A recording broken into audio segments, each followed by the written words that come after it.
possible after this has been recorded. Vi hade lite ljudproblem i början. Okay. We had some sound issues in it, but now it's okay. Okay. Yeah. Well, let's kick it off. Again, if you have any questions or if the sound was a little bit bad in the beginning, please comment and we'll try to clarify anything in there. And in case you missed anything, welcome to Omnipollo's church, and let's try some beers. Definitely. What do we have? We have big double IPA to kick things off with. We're going to try to show you the cans from here. These are some very exciting hoppy beers that are coming out these days from the church. Something we've been working very hard on. Traveling to the US to select our own citra hops, for example, is something that we did a couple of months ago. For this specific beer, we've imported our yeast from the US, from a specific yeast provider that this original beer was brewed with in South Carolina at a brewery called the 8 State. If you're not familiar with 8 State, they're very famous for making dark beers, but they also make amazing hoppy beers. And this specific beer, called Graveyard Shift, was brewed for their 5th anniversary as a celebration. And we figured, as a European, we'd like to drink stuff fresh, and if it's on the hoppy side, why don't we brew one ourselves? So we made this beer to celebrate their 5th anniversary, but also to get to try the beer as fresh as we possibly could. So happy birthday. Happy birthday, 8 States. It's also a collaboration with Brewhouse out of Portland, Oregon, and Troon out of New Jersey, two, in our opinion, the best breweries when it comes to hoppy beers right now in the world. So let's crack this open. Yeah. See what it tastes like. One thing that's exciting about this beer, to me personally, is that it's the first beer that we've brewed utilizing the New Zealand variety Rakau in larger quantities. And I think it gives this beer a pretty unique touch that I'm excited about. And excited about sharing with you guys. Light color, brewed with a lot of oats and wheat. As you can see, pretty hazy, nice big white, off-white foam. Sound like a video taster. Huge tropical aromas. It's slightly different from using American hops, which I love, using Nelson, which this beer also does, and Rakau in this case gives this beer almost a vinous sensation. It has stone fruit, passion fruit, this underlying base of mango that our citra provides, and yeah, I'm ready to dig into this. Let's try it.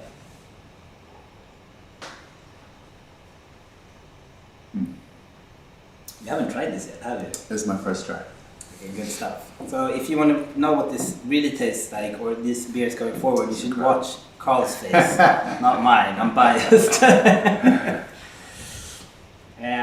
this is crazy. I could drink this all day long. Yeah, I mean it's drink with care. It's high ABV, but the ABV comes up as we're trying to express a lot of flavor, and that's why we have a slightly higher ABV on this. But it's a very enjoyable drinking experience. There's also a video review of this beer. We sent the first cans to Master of Hoppets down in Denmark. You can probably find a link in the comment section after this video. Please have a look, see what he thinks. So yeah, that's Graveyard Shift. Cheers. Cheers.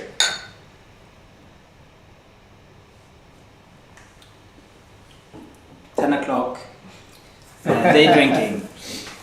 What do we have next? So we have, as mentioned, chronological order here, Pleroma Dragon Fruit Creme Brulee Sour. The unique thing about this one, this should pop up here somewhere, is that it's brewed at the church. It's the first in our Pleroma series, brewed here at the church. Behind us we have a full shelf of different variations of this beer. Yeah, we've been doing Pleromas for years, right? And this is the first one we've done at church. So we've try to sort of filter the design a little bit to emphasize the fact that it's from the temple. And we will keep producing Claromas in Belgium, but also here at church. So this is the first one. Yeah, very exciting. It's one of those series that kind of came to be. I mean, we didn't kick this off, if I'm remembering correctly, Carl, with the idea of making a series out of it necessarily. It's kind of one where if we don't have it, we get questions of when the next version will come. But we're also quite mindful around making it count every single time we release one. And this one is a bit extra special, I agree with you, coming out of the temple, which is a word I'm going to start using talking about the church. A creme brulee sour from church. Yeah, and this is dragon fruit. We've been trying to source dragon fruit for a while. We finally secured some, and so we're brewing this beer, which I'm very excited about. Noah Pecan Mudcake Basil Hayden's. What can we say about that? This is a beer that we released a couple of years ago, which is a Four Roses version. I mean, you're probably familiar with Noah Pecan Mudcakes. I'm not going to say too many words about that, but one thing about this beer is that we went back in our catalog on Untappd to see which beer rated the highest there, and this is our highest rated beer up to this point in Omnipollo's journey. We're about 13 and a half years old or something. Something like that. Yeah, so we figured, why don't we follow this up with something for the market, and so we came up with this beer, which I'm hoping is popping up on the screen here. Ta-da! This is it's essentially the same beer base and treatment, but in another bourbon barrel, a Basil Hayden's bourbon barrel, and it's simply a self-selection basically, where we've tried our barrels. We have a barrel stock of about 500 or 600 barrels at this point, and we figured that these were the ones that were ready to go at this point. They were almost 3 years old, and we've treated it with a bit of coconut, just like the original version that we have right here, and we think and hope that you're going to enjoy having this in your portfolio, and also, of course, that the end drinker will be happy to see and receive and drink something like this going forward. So it's a very special Noah, basically, one that's built on something that just happens to be our highest rated beer. So high expectations, we hope we live up to. What do we have? Damn, this one's okay. I just played this one up big time. This is a beer that doesn't even have a label on it yet. We're actually going to open and drink it, so watch Carl's face. This beer was the first stout brewed on our new system here at the church. And it was a big imperial stout that we brewed in 2022, I believe, and we treated it with 400 kilos of coconut for a quite small amount of beer, a lot of vanilla and coffee, and it was so thick and sludgy with all these adjuncts that we added to this beer that we couldn't separate it, and so we had to put it into bourbon barrels, we figured, to get it to settle, and it's been sitting for over 2 years and aging away in these bourbon barrels, or roughly 2 years.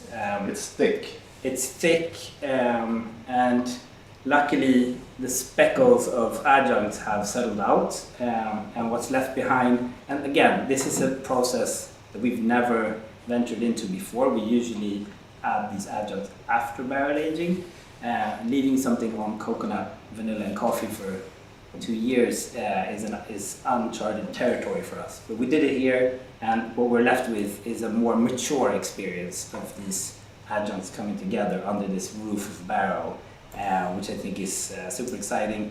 And it's by far, I would say, the most expensive beer we've ever made. Hopefully you won't perceive it as expensive given what you're getting, but we can honestly say we're not making any money off of this beer, regardless of how we decide to sell it, simply because it's a trial batch, and that also makes it quite limited in quantity. Cheers. Skål. Skål.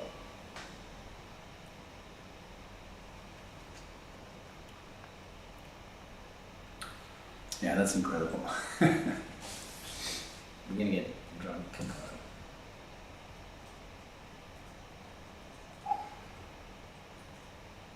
This is getting an amazing label. I've had the privilege of seeing it. I'm not sure if it's is it popping up. Okay, great, awesome, everything's working. And it's also exciting, again, to release barrel-aged beers that have been brewed here at the church. And the name of the beer is Church Whip. Church Whip. No, it's not church. No, Sunday sorry, service. Sunday service. Sunday service. Sunday service. It's exciting. This beer, and that actually deserves a mention, was brewed here at the church, sent to our friends at Dugges down in Gothenburg to get separated because they had a fancy machine that we didn't have here at the church at the time. We have one now, and the machine couldn't do that job, so it actually barrel aged down there and then was sent back to us over here. So it's really been through a lot. Back and forth. It's really been through a lot. Sunday service, ladies and gentlemen, let's move on. Bianca, non-alcoholic. So non-alcoholic beer is a growing category for us. It has been for quite some time. I think it's a fun, healthy development. A lot of packs, the challenge of packing a lot of flavor into non-alcoholic beer. I usually describe it as cooking without salt. You can do it, but it's going to require a bit of fantasy around and imagination around how you approach the process. And I think that this beer captures a lot of that work that we've put into this category over the past couple of years. It's a non-alcoholic Bianca pineapple. Pineapple is my favorite fruit, in case you hadn't noticed. This beer has a lot of that. Should we try some? Yes.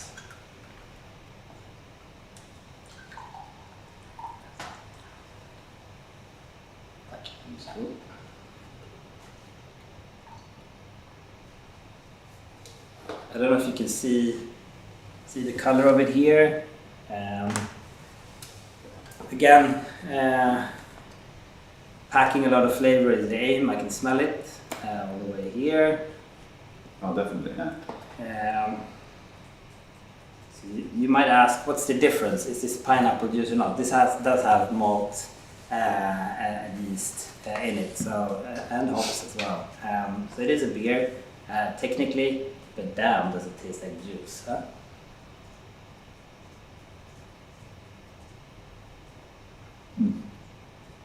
Yeah, but better. But better. More grown up. So we're excited about this. We have, spoiler alert, another one coming out in a couple of months in the Bianca series, non-alcoholic, which is going to be exciting. But I think it's an exciting kind of direction for us to take non-alcoholic segment into. High Desert. Ta-da! Is it coming up? Okay. This beer it's a pretty simple question of how do you capture California in a can from my end of the spectrum in terms of being a brewer. Me and Carl have been there several times just over the past year even, and working with Firestone Walker, having a West Coast IPA in our core portfolio has just been a conversation piece that keeps on coming back. This is our answer to that.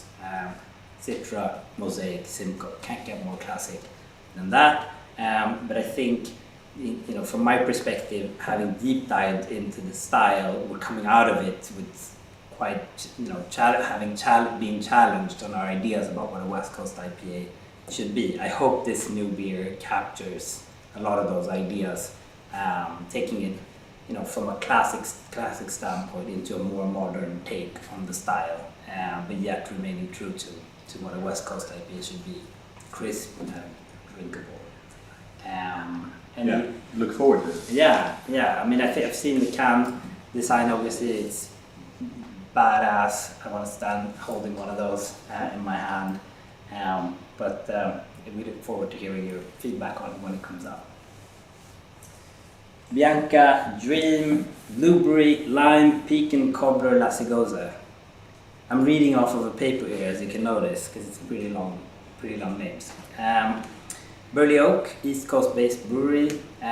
We're big fans. We reached out to them as a part of Bianca taking the next step in its development. As you've seen, it's become a collaborative journey over the past year. Doesn't necessarily mean it always has to be, but it's part of experimenting with what happens when, rather than saying, hey, Omnipollo is going to make a collaborative beer with another brewery, what happens if one of our beer kind of collaborates with another brewery, or another brewery's beer even. Like this Smooge one. And Mortalis. That's exactly and right. now Dream. And now Dream. So it's kind of the third iteration of that concept. Again, we're big fans of them. They have enough fans, they don't need us, but we figured why not reach out and see if they want to work, and they did. So we're making this beer, and we're very excited about it. Lunar Lichen Barrel Aged.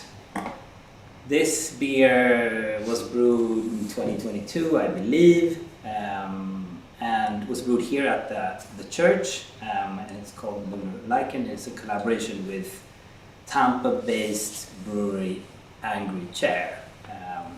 We're massive fans of Angry Chair.